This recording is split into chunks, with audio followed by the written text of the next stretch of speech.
આત્મસત્તારૂપ રહે તેના લક્ષણનું સ્વામિનારાયણ હરે સંવત 1880 ચૈત્રવદી 9મીને દિવસ સ્વામી શ્રી સહજાનંદજી મહારાજ શ્રી ગરડા મધ્યે દાદા ખાચરના દરબારમાં દક્ષિણાદે દ્વાર ઓરડાની ઓસરીએ ડોલિયા ઉપર ગાદી તંગ્યા નંખાવીને વિરાજમાન હતા ને પોતાના મુખારવિંદની આગળ મુનિ તથા દેશ દેશના હરિભક્તની સભા ભરાઈને બેઠી હતી.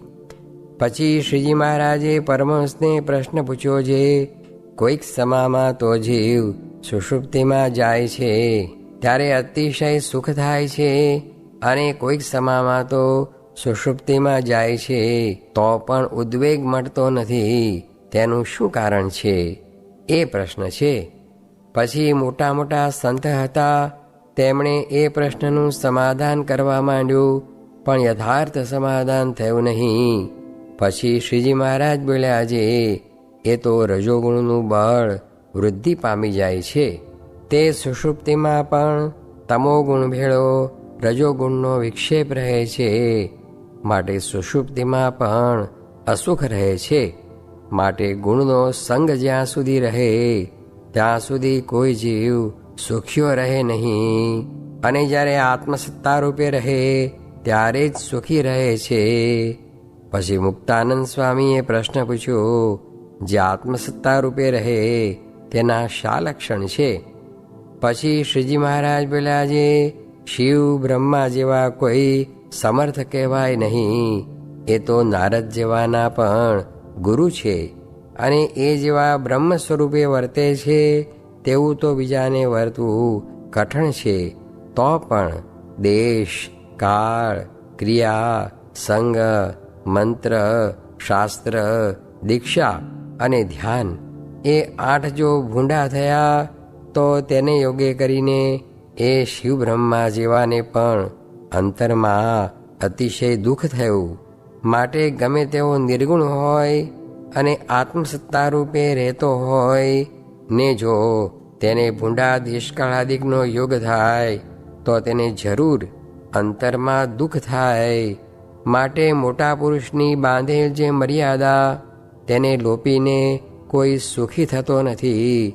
માટે જેટલા ત્યાગી છે તેને તો ત્યાગીના ધર્મ પ્રમાણે વર્તવું, અને જેટલા ગ્રહસ્થ હરિભક્ત છે તેમને ગ્રહસ્થના ધર્મ પ્રમાણે વર્તવું, અને જેટલી બાઈઓ હરિભક્ત છે તેને બાઈઓના ધર્મ પ્રમાણે વર્તવું.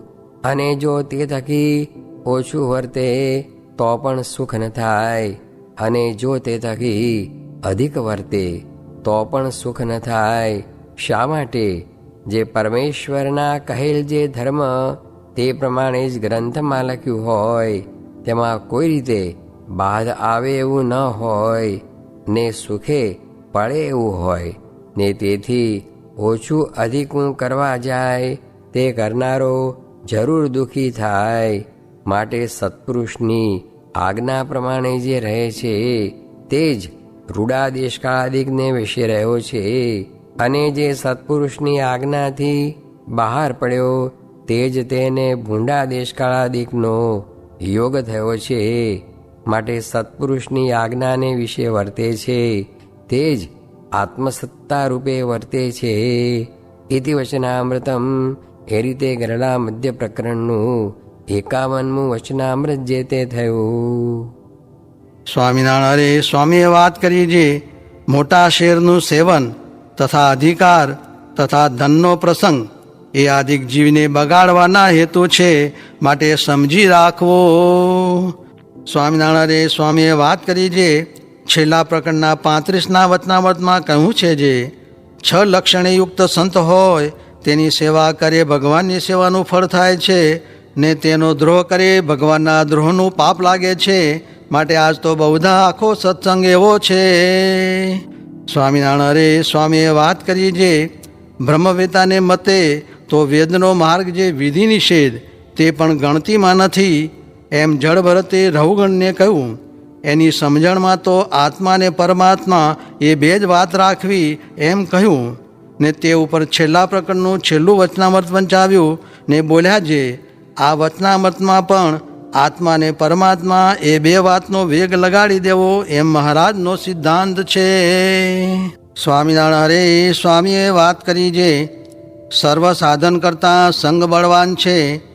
કેમ જે સંગ થકી સર્વ વાત થાય છે, પણ સંગ વિના કોઈ કામ થતું નથી. માટે સર્વમાં પ્રથમ સંગ મુખ્ય છે. ને મોક્ષનો માર્ગ પણ સંગ થકી સમજાય, ને વ્યવહાર માર્ગ પણ સંગ થકી આવડે છે. માટે સંગની બરોબર કોઈ સાધન નથી. દેશકાળાદિક 8 કહેવાય છે, તેમાં પણ સંગને મુખ્ય કહે છે. તથા 9 પ્રકારની ભક્તિમાં પણ શ્રવણ ભક્તિને મુખ્ય કહી છે, તે પણ સંગ થકી આવે છે. અને શિક્ષાપત્રીમાં પણ નિત્ય પ્રત્યે સાધુનો સમાગમ કરવો એમ કહ્યું છે. ને વચનામૃતમાં પણ સંગનું અધિકપણું બહુ ઠેકાણે કહ્યું છે. માટે સર્વશાસ્ત્ર સત્પુરુષનો સંગ કરવાનું પ્રતિપાદન કરે છે. તે સંગ કરવો, તેમાં પણ જેવા પુરુષનો સંગ થાય તે થકી તેવો સમાસ થાય છે. ને સર્વદેશી પુરુષનો સંગ થાય તો સર્વદેશી જ્ઞાન પ્રાપ્ત થાય છે. ને એકદેશી સંગ થકી સર્વ જ્ઞાન પમાય નહીં.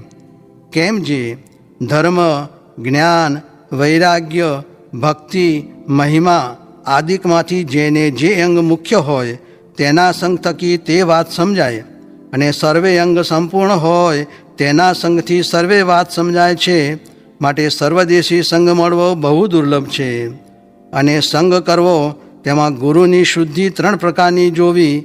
તેની વિકતિ જે એક તો તેનું પંડનું વર્તન હોય તેનો તપાસ કરવો, બીજું તેણે જેને સેવ્યા હોય તેનું સામર્થ્ય જોવું, અને ત્રીજું તેના સંગ થકી જે થયા હોય તેને જાણવા એમ તપાસ કરવો. સ્વામિનારાયણ હરે સ્વામીએ વાત કરી જે સત્ય, હિત ને પ્રિય એવું વચન બોલવું, ને ઉપેક્ષા રહિત બોલવું, પણ આગ્રહથી વચન કહેવું નહીં. સ્વામિનારાયણ હરે સ્વામીએ વાત કરી જે નવરાશ હોય ત્યારે ભગવાનની મૂર્તિને લઈને બેસવું. ને તે મૂર્તિ તે શું છે? ભગવાનની કથા, વાર્તા અને ધ્યાન એ ભગવાનની મૂર્તિ છે. ને દેહ હોય ત્યાં નિદ્રા, કામ, સ્વાદ, લોભ એ સર્વે દેહ ભેળા હોય. માટે તેને તો દેહ ભેળા જ કરી રાખવા. ને કોઈ વ્યસન રાખે છે અફીણનું, હોકાનું, સ્વાદ રાખે છે, લોભ રાખે છે, એ સર્વે સુખ જેવા જણાય છે, પણ એ તો દેહને દુઃખ દે એવા છે. સ્વામિનારાયણ હરે સ્વામીએ વાત કરી જે આમાં રહીને વર્તમાન ન પાડે કેવું કહેવાય? વળી વર્તમાન દીવા જેવા પાડે, ને મંદિર, આચાર્ય ને મોટા સાધુનું ખોદે, એથી ભૂંડો કોણ? એ તો ઓલ્યાથી પણ ભૂંડો. સ્વામિનારાયણ હરે સ્વામીએ વાત કરી જે આ તો તમને ઘડી ઘડી પોરો દઉં છું. નીકર રાત ને દી એમને એમ કથા વાર્તા કર્યા કરું, પણ બીજાને મૂંઝવણ પડે તે સારું ઘડીક ભક્તિ, ઘડીક કીર્તન, કથા વાર્તા, ધ્યાન એ બધું ફરતું ફરતું કરવું, તેથી મૂંઝવણ થાય નહીં. સ્વામિનારાયણ હરે સ્વામીએ વાત કરી જે આ જીવને આ લોક ને નાત જાતનું જેટલું દ્રઢ થઈ ગયું છે એટલું ભગવાનની કોરનું દ્રઢ નથી થતું. તે તો જો પાકો વિચાર કરે તો થાય. તે ઉપર એક સાધુએ પૂછ્યું જે એવો વિચાર ક્યારે થશે? તો કહે જો એવો ખપ હોય ને કરવા માંડે તો થાય. તે ઉપર વાત કરી જે એક દી મહારાજ કહે ભાઈ કોઈ એક દી આખો ને એક રાત આખી જો અખંડ ભજન કરે તો તેને ભગવાન દેખાય. પછી એક ભક્તે દી આખો ભજન કર્યું ને રાતે કરવા માંડ્યું, તે નિદ્રા આવવાની થઈ, એટલે ઘંટીએ દળીને પણ આખી રાત ભજન કર્યું, પછી તેને ભગવાન દેખાણા. સ્વામિનારાયણ હરે સ્વામીએ વાત કરી જે ગોંડલમાં વાણીએ હવેલી કરી, તે નળિયા ચડાવ્યા, ત્યાં 40,000 કોરી થઈ, ને ઘરમાં પણ એટલી હતી. પછી એમને એમ નવી ઘરેણે મૂકી, તે હજી છૂટી નથી ને ખાવા મળ્યું નથી. તેમ આપણે પણ ગોંડલના વાણિયાના જેવું છે, તે આ દેહ ઘરેણે મૂકી છે, તે પ્રભુ ભજાતા નથી.